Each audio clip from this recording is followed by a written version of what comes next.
का एक YouTube channel है जिसपे 35 लाख से ज्यादा सब्सक्राइबर्स हैं और 19 करोड़ से ज्यादा व्यूज हैं। वो क्या करते हैं, एक बुक को पढ़ते हैं, जिस बुक को पढ़ने में हो सकता है आपको 4 घंटे लगे, 5 घंटे लगे, उस बुक को पूरा वो पढ़ते हैं, फिर उसकी समरी बनाते हैं और शॉर्ट में 10 से 15 मिनट के अंदर अंदर उस समरी को आप लोगों के साथ में शेयर करते हैं। ये book exactly. Let's give a big round of applause for the one and only Mudassir Khan.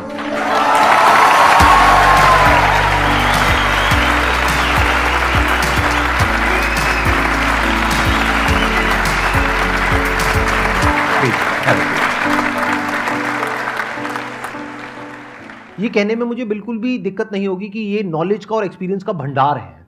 जिस लेवल से इन्होंने शुरू किया है और आज जिस लेवल पर ये है, स्क्रैच से शुरू किया कुछ साल पहले, 6 साल पहले आई थिंक, राइट। और आज ये जिस तरह का ये काम कर रहे हैं, जिस लेवल पे काम कर रहे हैं और लाखों करोड़ों लोगों की जिंदगी को इन्फ्लुएंस कर रहे हैं, वो अपने आप में एक बहुत बड़ी इंस्पिरेशन है। आप बताएंगे आपकी स्टोरी क्या है, मतलब आपकी शुरुआत कैसे हुई, कब हुई, ये बुक्स में आपका इंटरेस्ट कहां से आया और कैसे आया? बुक्स में इंटरेस्ट बचपन से पापा की वजह से आया। पापा ने पहली बुक मुझे ला कर दी थी, एक मैजिक ट्रिक्स की बुक थी। मैं वो पढ़ता था और ड्राइंग होती थी, फोटोज़ भी नहीं होते थे उसमें, और वो ड्राइंग देख के मैं भी वो ट्रिक्स बनाता था और घर में बताता। प्रैक्टिकली करते थे, सबको दिखाते थे। उसके बाद वो बुक तो ख़त्म हो गई, सब बना लिए, सब बता दिए। पापा से वो ला ली बुक, पापा मुझे लेके चले गए बुक शॉप पर, 3-4 बुक्स और लेके आए। तो ऐसे ये बिल्ड हुआ रीडिंग में इंटरेस्ट। फिर उसके बाद आपने और बुक्स पढ़नी शुरू करी। बुक्स पढ़नी फिर ये आइडिया कहाँ से आया आपके अंदर? क्योंकि आई थिंक 2016 में आपने अपना YouTube चैनल शुरू किया था ये बुक के नाम से। हाँ। तो ये आइडिया कहाँ से आया आपके अंदर, कहाँ से आया कि मैं ये समरी बनाऊं? और ये जो मैं फंसा हुआ था असल में 2003-4 की बात है। हम लोगों ने एक बिजनेस शुरू किया था, न्यूज़ एजेंसी।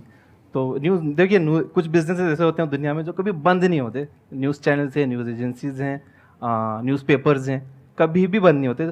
365 डेज इसमें काम होता है। पापा 18 दिन तक वेंटिलेटर पे थे हॉस्पिटल में उस दिन, तब भी पूरे 18 दिन में काम ही कर रहा था। उनकी डेथ हो गई, तभी मैं काम कर रहा था। उसके बाद एक मैंने न्यूज़पेपर में ऐड देखा, एक बुक फेयर लगा हुआ था।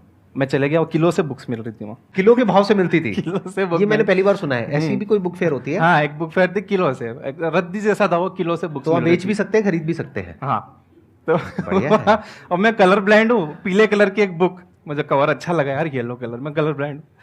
तो वो बुक थी use what you have got, Barbara Corcoran उसके ऑथर हैं।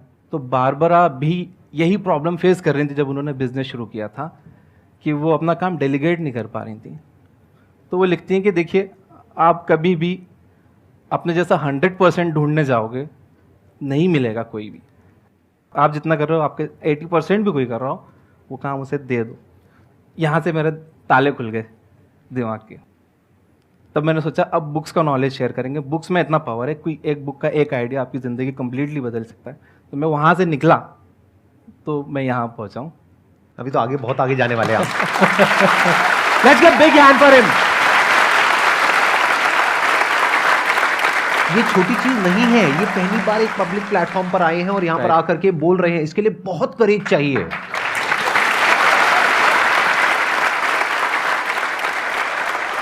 अभी थोड़ी देर पहले भी ये कॉन्शियस हो रहे थे, तो मोनिका जी जो है हमारी, उनका मेरे पास में फ़ोन आया कि सर ये थोड़ा सा हो रहे हैं। तो मैंने फ़ोन पे भी इनसे बात करी और मैंने एग्जैक्ट जो वर्ड्स बोले थे इनको, वो मैं रिपीट कर देता हूँ यहाँ पे आप सबके सामने। आपका एक भाई है जिसके साथ में आप बैठ रहे हो और बात करने वाले हो। भूल जाओगे यहाँ पे कोई ऑडियंस है, और जो ऑडियंस है वो भी सब भाई बहनें हैं। अगर आपको बहनें बोलने में कोई दिक्कत ना हो तो कोई दिक्कत नहीं। 5 साल पहले जब मुझे कोई जानता नहीं था, अभी भी कोई नहीं जानता। अब जानेंगे, अब जानेंगे इस वीडियो के बाद में, अब सब जानेंगे। 5 साल पहले कुछ 3-1 हज़ार सब्सक्राइबर्स थे। तब मैंने आपके शो पर ऑडियंस में आने के लिए अप्लाई किया था। तो आपने ऑडियंस में तो नहीं बुलाया, गेस्ट में बुलाया।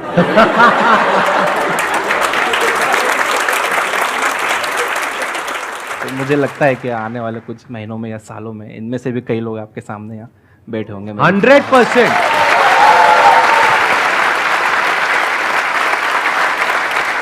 सच बताना, अंदर तक किसको लग रहा है कि आने वाले 5 साल बाद वो इंसान यहां पर बैठा होगा या बैठी होगी? और कोई बड़ी बात नहीं है कि आपका वो लेवल आ जाए कि आप यहां पर बैठ करके मुझे कहो चल जा करके वहां बैठ। मैं बताता हूं तुझे आसान है क्या होता है, आसान है करता रहता है। अब ऑडियंस की बारी। सर जैसे कि आपको बुक्स रीड करने का बहुत शौक है सर, मुझे भी बहुत है, बट सर जो मोटिवेशनल बुक्स होती हैं जिसमें कोट्स बहुत सारे होते हैं, तो उसको रियल लाइफ में कैसे इम्प्लीमेंट किया जाए जिससे कि हम मोटिवेट रहें? देखो, बाहर से आने वाली मोटिवेशन टिकती नहीं है जब तक मोटिवेशन अंदर से ना आए। अंदर से मोटिवेटेड रहने के लिए जो आपके गोल्स हैं उन्हें छोटे छोटे पार्ट्स में बांट लो, और छोटे छोटे गोल्स आप जब पूरे करते जाओगे ना, आप खुद मोटिवेटेड फील करोगे। मेक योर बेड एक बुक है, उसमें ऑथर बता रहे हैं सबसे पहले सुबह उठकर अपना बिस्तर ठीक करो, it will get you motivated for the day. और दिन खराब भी गया था आपको, घर आकर रात में बिस्तर तो अच्छा मिल रहा है सोने के लिए।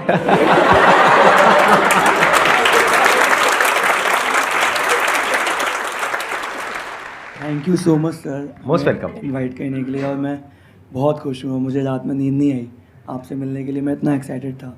सर मेरा क्वेश्चन आप दोनों से ही है कि सर्वाइवल तो सभी कर रहे हैं, बट एक बार जब सक्सेस मिल जाती है और सक्सेस की हाईएस्ट पीक पे पहुंचने के बाद डाउन टू अर्थ कैसे रहना है, उसका क्या सीक्रेट है? आप ये सवाल पूछ रहे हो, टॉन्ट मार रहे हो? नहीं सर, मैंने देखा है सर, बहुत लोग सक्सेस मिलने के बाद ना, कितनों को वो समझ आया मैंने क्या कहा है? पैसा सर पे चढ़ जाता है लोगों के सक्सेस मिलने के बाद। हाँ हाँ, बिल्कुल सही कह रहे हो। तो सर आप बिल्कुल सही कह रहे हो मेरे बारे में। नहीं सर, एक ना एक दिन तो सभी सक्सेसफुल हो ही जाएंगे अगर सर को फॉलो करेंगे, बट मैं ये जानना चाहता हूँ कि सक्सेस किसी भी फॉर्म में अगर मिलती है, हाँ। तो उस पर्टिकुलर जो सक्सेस मिली, जैसे किसी को नॉलेज बहुत हो जाए तो उसको नॉलेज का घमंड ना आ जाए, तो उसके लिए भी वो डाउन टू अर्थ कैसे है? आप एक काम करो ना, आपके हाथ में माइक है तो आप सीधा ही मार दो। नहीं, आप मार दो मुझे। सर आपके लिए नहीं है सर। घमंड नहीं दिखता है, गुस्सा दिखता है, और गुस्से के पीछे जरूरी नहीं है घमंड हो सकता है कोई वजह हो जो किसी को पता ना हो, और दूर से दुनिया देख करके कह रही है उसमें बहुत घमंड आ गया है। जैसे कोई आदमी है, वो किसी से बात नहीं करता अपनी कॉलोनी में, लोग क्या कह रहे हैं, वो बहुत घमंडी है, उसको सक्सेस मिल गई है तो उसमें बहुत घमंड आ गया। अरे घमंड नहीं आया, वो इंट्रोवर्ट है, वो किसी से बात नहीं करता है। कोई इंसान है, उसको कभी गुस्सा नहीं आता है, एक बार उसको गुस्सा आ गया तो पूरी दुनिया क्या कह रही है, वो घमंडी है। गुस्से में और घमंड में बड़ा फर्क है। जैसे पहले के जमाने में आपने कहानियां सुनी होगी, ऋषि मुनि होते थे, अपनी तपस्या कर रहे हैं, शांति से बैठे हैं, अपना काम कर रहे हैं, कोई आया उनकी तपस्या भंग करके चला गया तो उन्होंने उसको श्राप दे दिया, तो उनको गुस्सा आया ना, तो क्या वो घमंडी है? बहुत थिन लाइन है जिसको हम समझ नहीं पाते। बहुत ही थिन लाइन है जिसको हम समझ नहीं पाते हैं। यस। और उसको समझना बहुत ही कॉम्प्लिकेटेड है, क्योंकि उसमें इतने सारे फैक्ट्स इन्वॉल्व हैं जिसमें से 99% फैक्ट्स तो सामने वाले को पता ही नहीं होते हैं। यानी आपके पड़ोसी के बारे में 99% बातें हैं जो आपको पता ही नहीं है, और आप 1% के बेस पे उसको जज कर रहे हो। मतलब कि अपना ध्यान अपने काम पर रखो, और दुनिया का जो काम है वो उन पे छोड़ दो। दुनिया का काम है आपके काम में कमियां निकालना, करेक्ट। आपका काम है अपने काम को अच्छे से करना। करेक्ट। तो आप अपना काम करो, दुनिया को उनका काम करने दो। और जैसे आपने बताया शुरू में कि अगर कोई ज़्यादा बात नहीं करता किसी से तो ज़रूरी नहीं घमंडी हो, इंट्रोवर्ट हो सकता है। मैं भी इंट्रोवर्ट हूँ, और मुझे भी अभी रिसेंटली पता चला है कई लोग घमंडी बोलते हैं। ध्यान से समझना, यहाँ पे एक बहुत बड़ा पॉइंट है।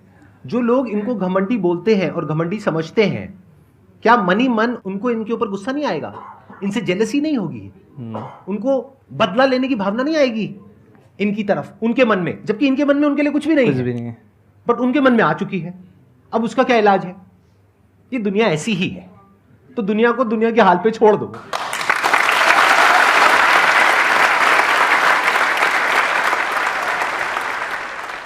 एक्चुअली मेरे पास क्वेश्चंस तो बहुत सारे हैं, पर सर आए हुए हैं तो मैं चाहती हूँ आज सर से क्वेश्चन कर लूँ।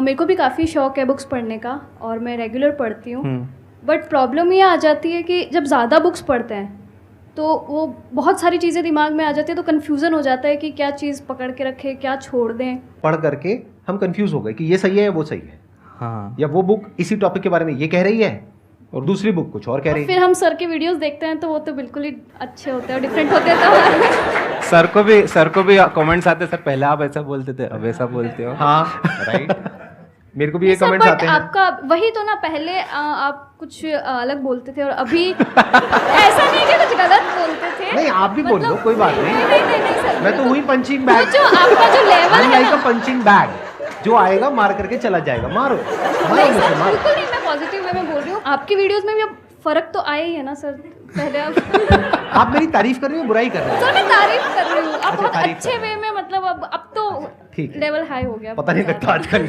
कौन क्या कर रहा है, पूछना पड़ता है। हाँ, देखिए किसी भी बुक की बात को ब्लाइंडली बिलीव तो नहीं करना चाहिए। आपके पास एक दिमाग है तो अपना दिमाग भी चलाना चाहिए। और मैं तो ये मानता हूँ ज़्यादा बहुत सारे सेल्फ हेल्प बुक्स पढ़ने की ज़रूरत नहीं है। एक बुक है थिंक एंड ग्रो रिच, और मुझे ऐसा लगता है कि वो सभी सेल्फ हेल्प बुक्स की मदर है, बाप है। In terms of financial success, अगर फाइनेंशियली आपको सक्सीड होना है तो सेल्फ हेल्प बुक्स जितनी भी हैं, आई एग्री। हाँ, उसके बाद जितनी भी सेल्फ हेल्प बुक्स आई हैं, चाहे वो पावर ऑफ सबकॉन्शियस माइंड हो और भी जितनी, वो सब ऐसा लगता है कि थिंक एंड ग्रो रिच को देखकर ही लिखी गई है। दैट्स अ टेम्पलेट एक तरह से, थिंक एंड ग्रो रिच। और इस बुक का मेरी लाइफ पे भी बहुत बड़ा असर हुआ था।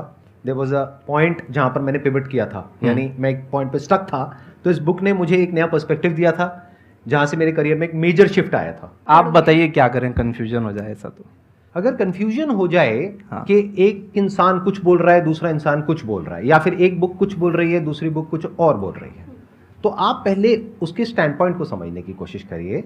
कोई भी चीज़ ब्लैक एंड वाइट नहीं होती है कि आप कह दोगे ये ब्लैक है, ये वाइट है, ये सही है, ये गलत है। ऐसे नहीं होता है। दोनों अपने अपने स्टैंड पॉइंट से सही है, तो आपको दोनों के स्टैंड पॉइंट को समझना पड़ेगा। हो सकता है एक ही बुक एक पर्टिकुलर टॉपिक के बारे में एक पर्टिकुलर स्टैंड पॉइंट से कह रही है, और वही बुक उसी टॉपिक के बारे में किसी और स्टैंड पॉइंट से बिल्कुल ही Right. अपोजिट बात कह रही है। हो सकता है अभी आप मेरे से एक क्वेश्चन पूछो, उसका मैं आपको कुछ और जवाब दूं, बेस्ड अपॉन आपका बैकग्राउंड क्या है, आपकी प्रॉब्लम क्या है, उसके अकॉर्डिंग मैं आपको सोल्यूशन दूंगा ना। दूसरी तरफ से कोई और इंसान होगा जो सेम क्वेश्चन पूछेगा या पूछेगी, लेकिन उसका जो बैकग्राउंड है उसको मैं समझ करके हो सकता है उसको बिल्कुल ही एक अलग जवाब दूंगा। तो क्लियर कट आंसर कभी भी नहीं होता है। राइट। मुझे किसी का मैसेज आया था कि सर एक लड़की मुझे बहुत पसंद है, मुझे उससे ही शादी करना है, लेकिन घर वाले मानेंगे नहीं। ये जवाब उस लड़के के उम्र और बैकग्राउंड देखे बिना नहीं दे सकती। पता चला वो 15 साल का ही लड़का था। मतलब यार पढ़ाई पे ध्यान दे, करियर बना ले लड़कियां। उसको बोलो घर वाले नहीं सरकार भी नहीं मानेगी। सर कोई नहीं मानेगा। और वही कोई थोड़ा ज्यादा एज का होता है, उसके लिए अलग जवाब होता तो है। उसके लिए अलग जवाब होता। हाँ। इससे पहले कि ऑडियंस में से कोई आपसे कोई क्वेश्चन पूछे, मेरे माइंड में एक क्वेश्चन आ रहा है। हाँ। आज आपने काफी कुछ अचीव कर लिया है, तो आप थोड़ा सा बताइए अपने एजुकेशनल बैकग्राउंड के बारे में, और फिर आप बताइए कि आपके लिए आज की डेट में जो ये सक्सेस है, पैसा है, इस सब का क्या मतलब है। एजुकेशन 8th तक मैंने पढ़ा है, उसके बाद मैंने इन लोगों ने आसानी से मान भी लिया, कोई मानता ही नहीं है किसी को बताओ तो। नहीं आप झूठ बोल रहे हो, नहीं लगते तो नहीं हो। इससे पता लगता है कि ये फर्क नहीं पड़ता कि आपका बैकग्राउंड क्या है, ये फर्क पड़ता है कि आपकी विजन क्या है, कि आप जाना कहाँ चाहते हो। आप कहाँ से आ रहे हो वो मैटर करता है, लेकिन इतना नहीं करता है जितना कि आप कहाँ जाना चाहते हो। पापा ने सेल्फ लर्निंग पर ही फोकस करवाया, पूरा सेल्फ एजुकेशन। सीखो लोग कैसे बात करते हैं, केबीसी ये एंटरटेनमेंट के लिए मत देखो, बच्चन साहब कैसे बात करते हैं सीखो। बुक्स ला के दी थी उन्होंने, how to win friends and influence people. मुझे एक आदत हो गई थी, मैं बैठे बैठे से नाखून तोड़ने लग गया। 15-16 साल का था, पापा के सामने मैं कर रहा था। तो पापा ने बोला यार तुझे बड़ा हो गया, बड़े बड़े इंटरव्यूज देने, लोगों उसके इंटरव्यूज लेने, और तू ऐसा करेगा। रुको साहब ये, हाँ बोलो। तो बॉडी लैंग्वेज पे फिर उन्होंने बुक ला के दी। एलन पीस की एक काफ़ी अच्छी बुक है बॉडी लैंग्वेज। तो वो बताते थे ऐसा हाथ रख के किसी से बात नहीं करना, ऐसा मैसेज जाता है कि आप उससे एग्री नहीं करते हो। तो सेल्फ लर्निंग पूरा पापा की साइड से। कोई नया वीडियो गेम लिया या कोई गैजेट आया घर में तो कहते थे नहीं पहले यूज़र मैनुअल पढ़ो। मैं बोलता था अरे पापा सिंपल है, ये पिन यहाँ लगाओ, ये लगाओ, ये चालू करो, हो गया। नहीं पहले यूज़र मैनुअल पढ़ो, देखो फिर करो। तो आपके फादर का बहुत बड़ा रोल है, बहुत आज बड़ा आप जो रोल भी है। कुछ हो उसमें। यस। और पैसे की बात जो आप कर रहे हैं, पैसा और सक्सेस आज की डेट ये में पैसा मैं मानता हूँ, पैसा इज लाइक अ टूल, जैसे स्क्रू ड्राइवर है। जैसे आपने वो देखी एक विलन फिल्म, उसमें रितेश देशमुख स्क्रू ड्राइवर से मर्डर करता है। तो स्क्रू ड्राइवर अच्छा था या बुरा था उसमें? स्क्रू ड्राइवर बुरा कैसे हो सकता है? यूज करने वाला बुरा था। जब पैसा आता है तो जो आप हो असल में, आपको वही रूप बाहर आता है। पैसा ना अच्छा है ना बुरा है। पैसा जहाँ काम करता है, बहुत अच्छा काम करता है, बहुत सारे प्रॉब्लम सॉल्व हो जाती हैं। तो it's a tool, treat it as a tool. सिर पे मत चढ़ने दो। आप जो पूछ रहे थे, सिर पे चढ़ जाता है। पैसों का आप टूल की तरह देखोगे, बहुत अच्छी बात बोली है इन्होंने। Let's give big hand for